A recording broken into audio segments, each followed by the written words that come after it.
So I've had the privilege of opening some videos in some special locations, but never quite with a view like this. Now you're probably wondering, despite the title of this video, why are we starting on the 56th floor of the Shard in the Gong Bar overlooking the metropolis that is London? Well, Rolls-Royce took a massive amount of design inspiration from the Shard. You see, they have identified a design movement known as post-opulence, which in effect is minimalism. And this was actually first and foremost driven by the customers, the clients of Rolls-Royce. The previous Ghost, you wouldn't necessarily hang around that car and think that that needs to be distilled and refined anymore, but the clientele that is the Rolls-Royce customer feeds back on the user experience of these cars. And one of the messages that came through from them was, we want it to be even more refined, even smoother, even more minimal. And this is where the design movement of post-opulence came from, and the Shard is very much inspired by that. So we thought, you know what, why don't we get a view of the route we're about to take in the Ghost, which is winding our way through all of that there in and amongst the chaos in a vehicle that ideally, and we're going to find out in a minute, shall isolate us from all of that nonsense and our own little serene, beautiful world.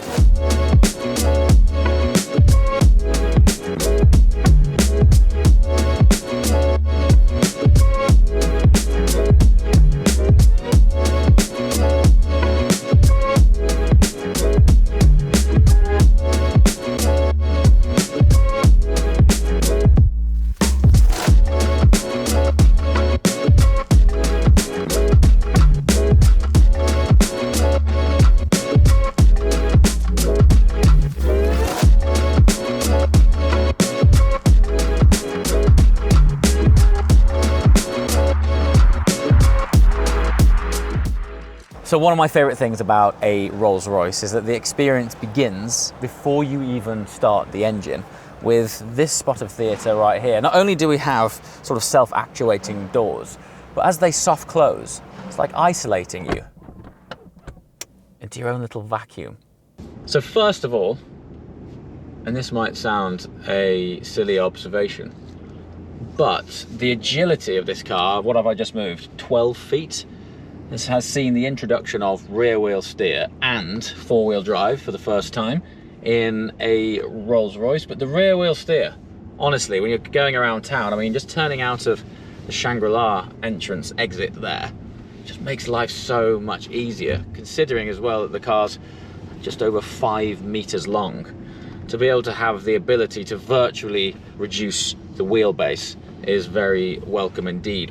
So the idea now is we're going to leave the traffic and chaos eventually of central London and drive our way up the motorway to the bunker in Bicester, Oxfordshire. Before we do that, I wanted to spend a little bit of time experiencing this car around town, because weirdly, despite the size of this car, this is one of the natural habitats of a Rolls-Royce. So we're going to experience what it's like to waft along the natural habitat of a Rolls-Royce in the congested streets of London, which it's doing very well at right now. Now, oddly, despite the fact that we find ourselves in a 6.5 litre V12, I mean, these things generally in the automotive industry are a dying breed.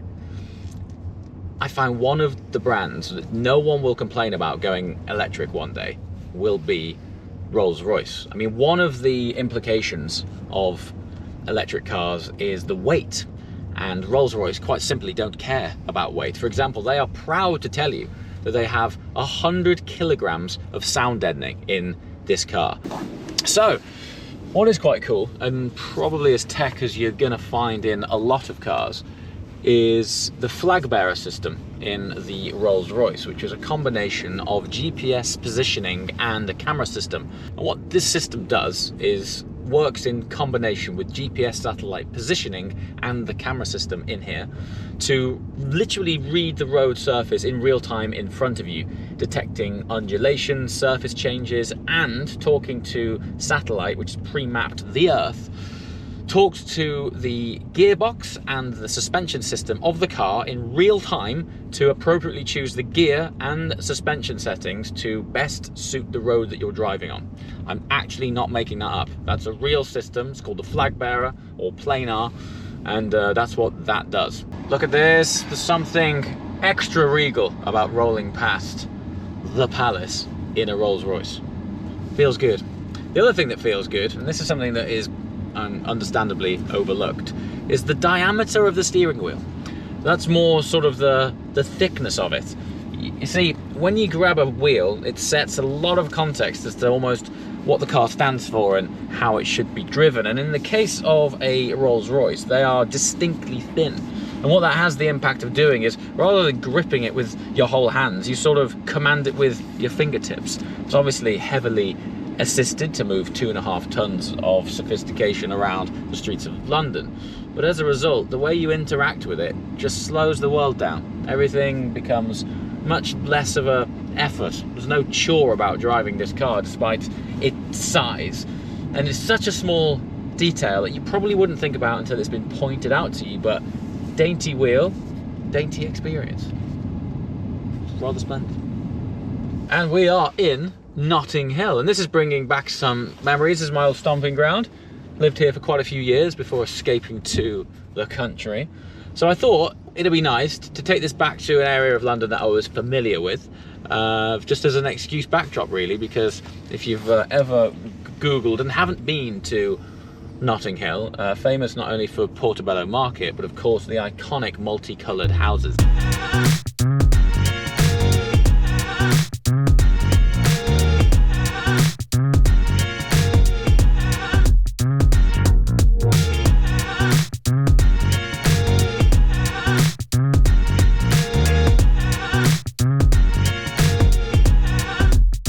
Okay, seamless transition. We're finally out of the restrictive hellhole that is central London. Honestly, London obviously has its perks, and it's wonderful when you're in, but I do like being able to exit too.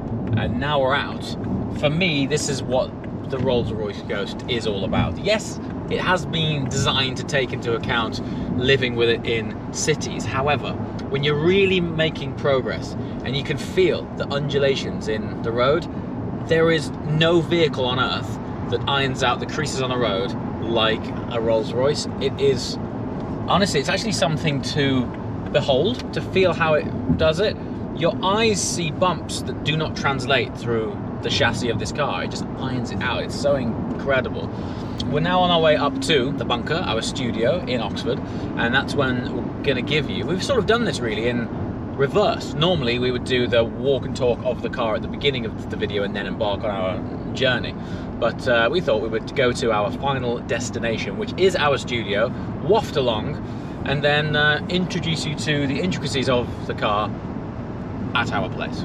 So in conclusion, you don't so much drive the Rolls Royce Ghost as you do sail it. I don't know if that sounds crazy, but everything about the way that you interact with it, it's very graceful and it slows the world down, and you do sail along. Like right now we are coasting along, and the way the engine pulls, because it is ultimately a thumping great 6.5 litre V12, the amount of torque it has, it feels more like there's a magnet at the end of the road drawing you along it rather than an engine thrusting you along it.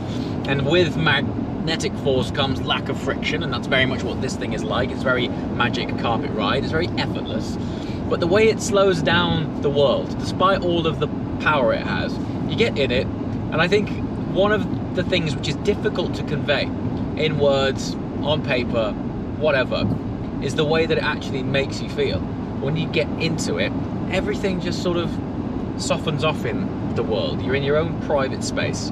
Everything's very quiet. Even the way, if you follow the channel regularly, you'll probably identify that the way I'm even addressing you now is just a little bit more relaxed. It's not that I'm not enthusiastic about it, it just rounds off any sharp edges that might be going on in your life at that moment, and off you go. And you sort of swan along on your merry road yacht. Okay, seamless transition. We are back near the bunker, but we have this empty courtyard which this 5.5 metre vehicle needs in order to fully express itself. Look at the size of that. That is absolutely huge. For some context, super easy to get in and out of. More context to give you an idea of just how large this opening is. This is, your conventional door would be about here, right? I mean, this, you're gonna have to lean all the way out. But of course, Rolls-Royce wouldn't use something so crude as a door handle. No, what we have here is an autonomous, effortless closing door. It's pretty cool, huh? Okay, so we also have a revised infotainment system, something I actually didn't touch on when we were navigating our way around town, but having Apple CarPlay in a Rolls Royce, it's actually not that new. I just haven't been in one for about 18 months. And when you get in one and you see Apple CarPlay, it's so refreshing to be able to rely on the systems that, let's face it, most people use when commuting in a car these days. And then quickly to the open pore wood in this. I mean, it's absolutely gorgeous. There's no gloss on it. It is literally the grain of the wood, and it's so tactile to feel this. Lovely, breaks up the dashboard well. We also have the Ghost logo supported by this sort of, it almost complements really the Starlight headliner in this car, which is become one of the most iconic features in any car in the industry, but of course made successful and famous by Rolls Royce. But this echoes that, and if you want to, as an optional extra, you can have pretty much anything you want as an option sort of etched into this dashboard here. So if you quite literally want your name in lights, Rolls Royce will do it for you. Okay, so as sort of ostentatious and arty as the post-opulence movement sounds, actually, where it really gets trick, and this weirdly needs pointing out, is the massive reduction in shut lines on this car. So as I mentioned at the start, a lot of the feedback from actual clients of Rolls-Royce, which fed back into the development of this car, was all about simplicity, making something smoother, more minimalistic, no sort of unnecessary jewelry just for jewelry's sake. And one of the biggest developments really, and incredible feats of engineering, is the reduction of shut lines. And it might seem like such a small thing, but follow me while I point this out to you, and you'll probably never look at Ghost the same way again. But from here, all the way here, the entire roof, the whole of this section here, all around this light cluster to the boot line here, everything around is one single piece. Now, in order to achieve this, there has to be two people welding the roof line at the same time. The reason being, if it doesn't happen at the same time from the inside and out, there is a risk that the aluminium will actually warp and you will have, well, a written off car. So the attention to detail, the craftsmanship, the labor involved in achieving the reduction of effectively just a few shut lines to create this truly minimalistic shape is actually next level when it comes to the dedication and time and engineering required to make it possible. And I think it's not until you sort of point out these small but substantial details that you really begin to look at a car like this in a completely different light. And that's what it's all about, really. When you're a client of a car like this, you're informed of these things and you appreciate the sort of intangible. And it's not until it's pointed out, and I think the amount of effort that goes into these things, I just feel compelled to share it, because actually, from an engineering point of view, it's really flipping cool. Okay, and here is the main event. And this is it. This is what the car really revolves around. Twin turbocharged V12, developing 563 brake horsepower, 627 pounds-feet of torque. But I think the most significant thing about it in this car is that the next time that Ghost gets replaced, which to be fair will be quite some time off, the chances are it won't be a V12. In fact, it might not even be an engine at all. The chances are the next time that we lift up the bonnet on a brand new Ghost, it's going to be an EV. And on that note, I think this is something to truly celebrate. As always, thanks so much for watching. I shall see you next time. Ciao.